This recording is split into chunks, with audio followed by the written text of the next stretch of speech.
ഇനി മന്ത്രി P A Muhammad റിയാസിന്റെ പ്രതികരണം. നമ്മുടെ രാജ്യത്ത് നടക്കുന്ന പോരാട്ടങ്ങൾക്ക് ദുഃഖം വിതറുന്ന വാർത്തയാണ് സഖാവ് സീതാറാം യെച്ചൂരിയുടെ വേർപാട്. നമുക്കറിയാം, BJP വിരുദ്ധ ചേരികളെ ആകെ ഒന്നിപ്പിക്കുന്നതിനും രാജ്യത്തിന്റെ മതനിരപേക്ഷതയെ കണ്ണിലെ കൃഷ്ണമണി പോലെ കാത്തു സംരക്ഷിക്കുന്ന പോരാട്ടത്തിന് കരുത്തു പകരുന്ന ഒട്ടേറെ നീക്കങ്ങളാണ് സഖാവ് സീതാറാം യെച്ചൂരിയുടെ നേതൃത്വത്തിൽ നടന്നിട്ടുള്ളത്. മുതിർന്ന നേതാക്കന്മാർ സഖാവ് സീതാറാം യെച്ചൂരിയുടെ കാര്യങ്ങളെക്കുറിച്ച് സ്മരിച്ചുകൊണ്ട് സംസാരിച്ചിട്ടുണ്ട്. അടിയന്തരാവസ്ഥയുടെ നാളുകളിൽ അർദ്ധ ഫാസിസത്തിനെതിരെ നടത്തിയ പോരാട്ടങ്ങളുടെ തീയിൽ കുരുത്ത പോരാളിയാണ് സഖാവ് സീതാറാം യെച്ചൂരി. SFIയുടെ അഖിലേന്ത്യാ ഭാരവാഹിയായും പിന്നീട് വളരെ ചെറുപ്രായത്തിൽ CPIMന്റെ കേന്ദ്ര കമ്മിറ്റി മെമ്പറായും പോളിറ്റ് ബ്യൂറോ മെമ്പറുമായും ഒക്കെ തന്നെ ദീർഘകാല പ്രവർത്തന അനുഭവമുണ്ട്. ദീർഘകാലം BJP വിരുദ്ധ രാഷ്ട്രീയത്തിന് എല്ലാവരെയും യോജിപ്പിച്ചുകൊണ്ട് അദ്ദേഹം മുന്നോട്ട് വന്നു. ഈ ലോക്സഭാ തെരഞ്ഞെടുപ്പിലും അദ്ദേഹം നിർണായക പങ്കാണ് BJP സ്ഥാനാർത്ഥികളെ പരാജയപ്പെടുന്ന കാര്യത്തിൽ എല്ലാവരെയും യോജിപ്പിച്ച് മുന്നോട്ട് പോകാൻ സാധിക്കുന്ന നിലയിൽ നടത്തിയിട്ടുള്ളത്.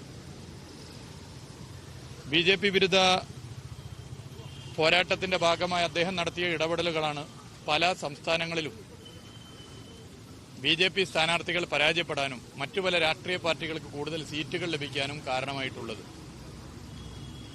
വ്യക്തിപരമായി വളരെ നല്ല അടുപ്പമായിരുന്നു അദ്ദേഹമായിട്ടുള്ളത്.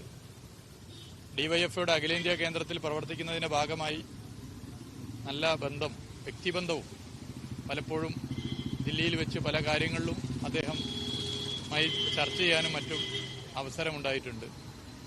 പൗരത്വ നിയമത്തിനെതിരെ രാജ്യത്ത് നടന്ന പോരാട്ടത്തിൽ അദ്ദേഹത്തിന്റെ പല നിലപാടുകളും വലിയ കരുത്ത് പകരുന്നതായിരുന്നു. പുതിയ തലമുറയിലുള്ളവരുമായി വലിയ ബന്ധം അദ്ദേഹം വെച്ചു പുലർത്തിയിരുന്നു എന്നുള്ളതാണ് അദ്ദേഹത്തിന്റെ മറ്റൊരു പ്രത്യേകത. അദ്ദേഹത്തിന്റെ പല പ്രസംഗങ്ങളും ചുമതലപ്പെടുത്തിയതിന്റെ ഭാഗമായി പരിഭാഷകനായി സംസാരിക്കാനുള്ള സ്ഥിതി ഉണ്ടായിരുന്നു. ഇക്കഴിഞ്ഞ നിയമസഭാ തെരഞ്ഞെടുപ്പിൽ ബേപ്പൂർ നിയമസഭാ മണ്ഡലത്തിൽ തെരഞ്ഞെടുപ്പ് പ്രചരണത്തിന്റെ ഭാഗമായി അദ്ദേഹം വന്നപ്പോൾ അദ്ദേഹം പ്രസംഗം തുടങ്ങിയത് തന്നെ എന്റെ പ്രസംഗങ്ങളിൽ പരിഭാഷകനായ വ്യക്തിക്ക് വേണ്ടി വോട്ട് ചോദിച്ചാണ് വന്നിട്ടുള്ളത് എന്നുള്ളത് പറഞ്ഞുകൊണ്ടായിരുന്നു. ഇക്കഴിഞ്ഞ പെരുന്നാളിന് ഏതാനും ദിവസം മുമ്പ് അദ്ദേഹത്തിന് ബിരിയാണി വലിയ ഇഷ്ടമായിരുന്നു. വീട്ടിൽ വന്ന് ഭക്ഷണം കഴിക്കുകയായിരുന്നു ഈ പെരുന്നാളിന്. അന്ന് യാത്ര പറഞ്ഞു പോകുമ്പോൾ അദ്ദേഹം ഇനി ഉണ്ടാകില്ല, ഇനി കാണാൻ വേണ്ടി സാധിക്കില്ല എന്ന് കരുതിയിരുന്നില്ല. ഇത് വലിയ നഷ്ടമാണ്. രാജ്യത്തിന്റെ സെക്യുലറിസത്തെ സംബന്ധിച്ചിടത്തോളം വലിയ നഷ്ടമാണ്. രാജ്യസഭയിൽ അദ്ദേഹത്തിന്റെ പ്രസംഗങ്ങൾ ഏത് കാലത്തും ഏതൊരാൾക്കും കേൾക്കാനാകുന്ന മനോഹരമായ പ്രസംഗങ്ങളാണ്. മികച്ച വാഗ്മി, അതുപോലെ തന്നെ എഴുത്തുകാരൻ എന്നീ നിലകളിലൊക്കെ തന്നെ ദേശീയ രാഷ്ട്രീയത്തിൽ വലിയ റോൾ വഹിച്ച ഒരു വ്യക്തിയാണ് നമുക്ക് നഷ്ടപ്പെട്ടിട്ടുള്ളത്. അത് എല്ലാ നിലയിലും ഒരു നഷ്ടമാണ്.